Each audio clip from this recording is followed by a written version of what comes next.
On en vient à ce élément annoncé au sommaire. Une maison et son contenu ont été calcinés ce vendredi aux environs de midi. Le drame s'est produit à Concasseur, secteur Combos, dans la commune de Ratoma. Pas de perte en vie humaine, mais les dégâts matériels sont considérables. Le reportage est signé Mamadou Kalisso et Kierno Sadouba. L'incendie s'est déclaré juste après le retour de l'électricité, selon des témoignages recueillis sur place. Cela alimente la thèse d'un court-circuit. Le courant est venu à peine 5 à 10 minutes. On a entendu des cris.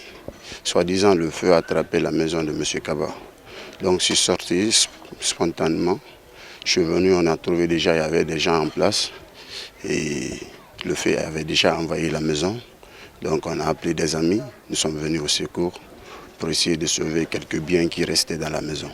La maison a pris feu alors que le couple était sorti. Les deux chambres principales ont été totalement ravagées par les flammes.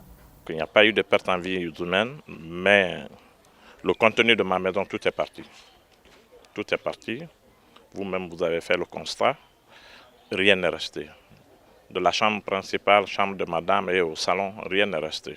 Deux enfants qui dormaient à l'intérieur ont été sauvés grâce à la mobilisation des voisins. Les sapeurs-pompiers alertés ont brillé par leur absence. Bon, c'est leur habitude, c'est pas responsable. C'est pas responsable.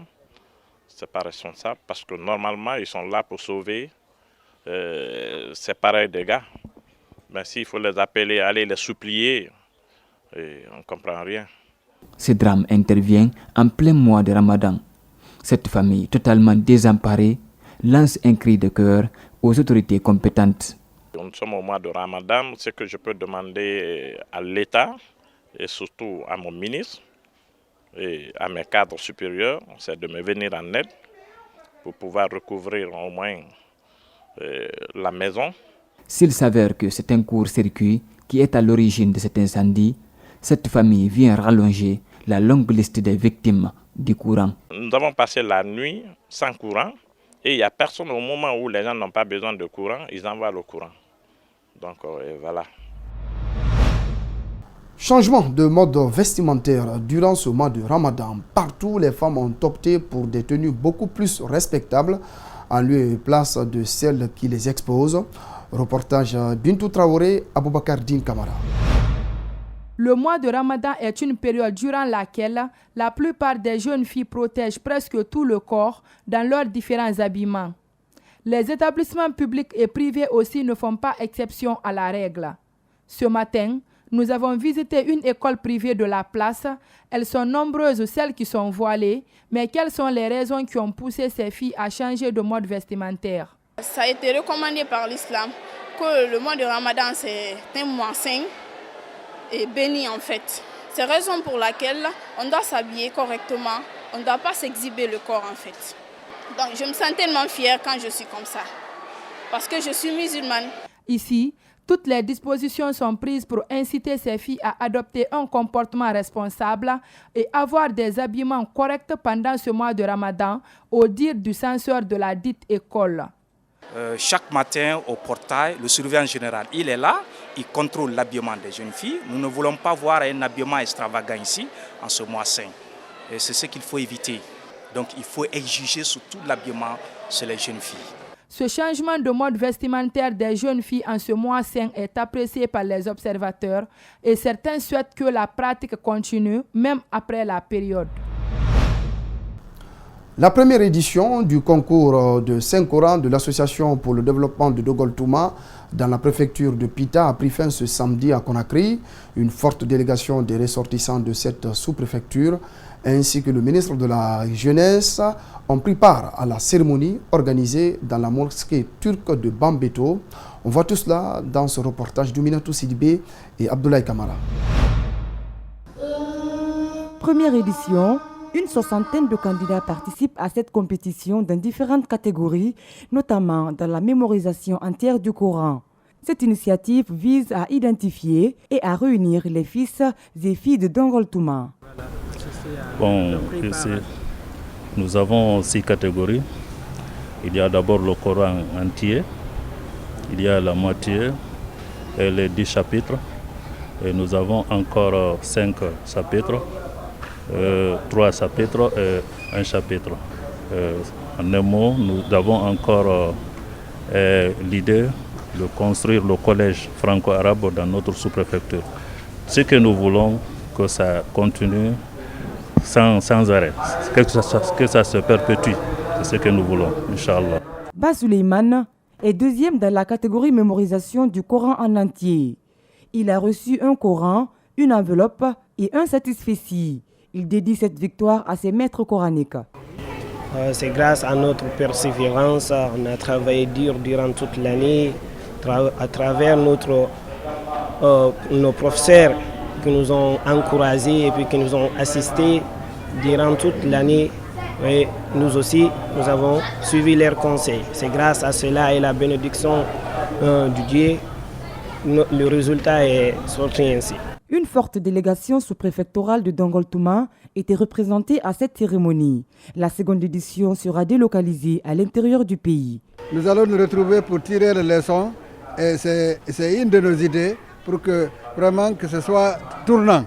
Des fois à Conakry, des fois à Dongoltouma, dans le district de Dongoltouma même. Au bout de 4 jours, les candidats se sont donnés à fond pour souffrir les premiers rangs.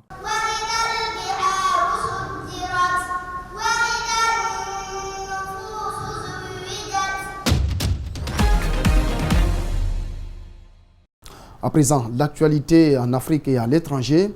Les 2 otages français libérés par les forces spéciales dans le nord du Burkina Faso au prix de la mort de 2 militaires ont été reçus samedi par le président burkinabé Roch Marc Christian Kaboré. Un des ex-otages français libérés, Laurent Lamoussias, rend hommage aux soldats français tués pour les libérer lors d'une courte déclaration samedi au palais présidentiel de Ouagadougou. On l'écoute.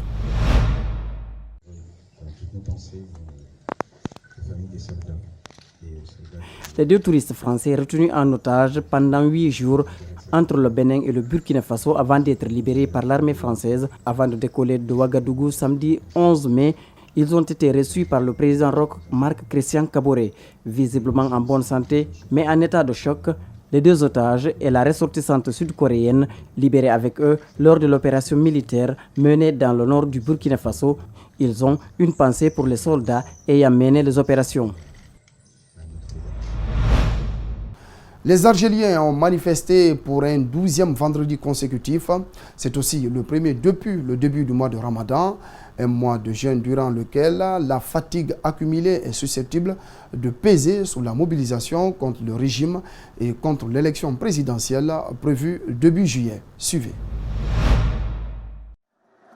Aucun chiffre officiel n'a été communiqué ni par les autorités ni par les protestataires, mais la mobilisation à Alger, où les artères du centre-ville ont été saturées de manifestants, était comparable à celle des précédents vendredis.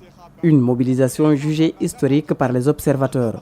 En plus de la manifestation algéroise, des cortèges massifs ont également été signalés dans le reste de l'Algérie, notamment au nord-ouest, Constantine et Annaba au nord-est, les plus importantes villes d'Algérie après la capitale selon des journalistes locaux et la télévision nationale.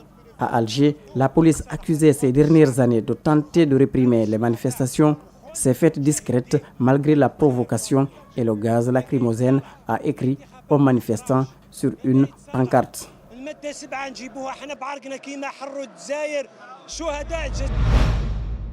On le surnomme le bunker. À l'intérieur, de juteux contrats sont signés et de prestigieuses récompenses remises aux stars du monde entier.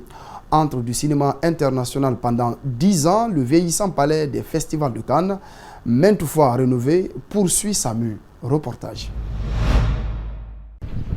Ce sont sans doute les marches les plus célèbres du monde. Elles attirent des touristes toute l'année. Pourtant, le festival de Cannes ne dure que 10 jours par an. Et derrière le glamour se cache une grosse machine bien huilée. Le palais des festivals, ses 5 auditoriums, ses 3 salles de réception recouvertes de moquettes et ses 30 000 mètres carrés d'exposition. Les techniciens du palais s'affairent déjà à installer les sièges et dérouler les kilomètres de tapis changés à chaque représentation. Pour la présidente du palais, la pression est au summum à quelques jours de la cérémonie d'ouverture. On on a le festival de la crème. Il ne faut pas faire d'erreur parce que la moindre petite chose peut se transformer en alerte à la bombe au palais, par exemple. On l'a vu déjà, alors qu'il n'y avait pas grand-chose. Mais c'est vrai que quand vous avez 4600 journalistes qui sont dans le palais, évidemment, vous faites attention à la communication. On fait la logistique, on fait l'accueil, on fait tout ce qui est régie spectacle, tout ce qui est mise au point des films, tout ce qui est technique de scène, etc. Anciennement situé plus loin sur la Croisette, le palais actuel a été érigé en 1982. L'image vintage et le surnom de bunker continuent de lui coller à la peau, même si le mastodonte, tel une créature vivante, est en perpétuelle mutation. Sur 20 ans, 100 millions d'euros de travaux ont été réalisés.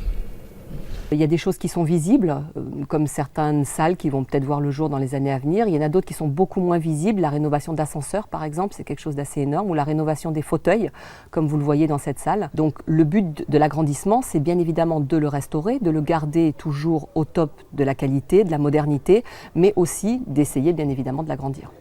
Accueillir le festival n'est pas la seule fonction du palais. Chaque année dans ce centre de congrès, plus de 50 événements. Retombées estimées, 865 millions d'euros. Alors pour le maire de la ville, pas question de lésiner sur les moyens pour entretenir ce bijou. On est en concurrence internationale, c'est vrai sur toutes les manifestations, c'est vrai pour le Palais des Congrès, c'est vrai pour le Festival de Cannes aussi.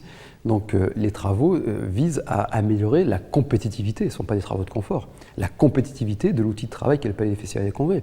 Le Palais des Festivals, c'est notre usine à nous, hein, c'est l'équivalent de l'usine Michelin à Clermont, quoi, hein. Donc nous, on a Thales Alenia Space pour les satellites et le Palais des Festivals, c'est les deux pourvoyeurs d'emploi. Un nouveau programme de rénovation de 62 millions d'euros vient d'être voté, avec la création d'une nouvelle salle de 500 places. De quoi accueillir toujours plus d'amateurs de cinéma, de paillettes et pourquoi pas de fourrure. Voilà, c'est la fin de ce journal. Merci de votre aimable attention. Ce journal est à retrouver sur notre site espacetvguinée.info. Très bonne soirée à tous.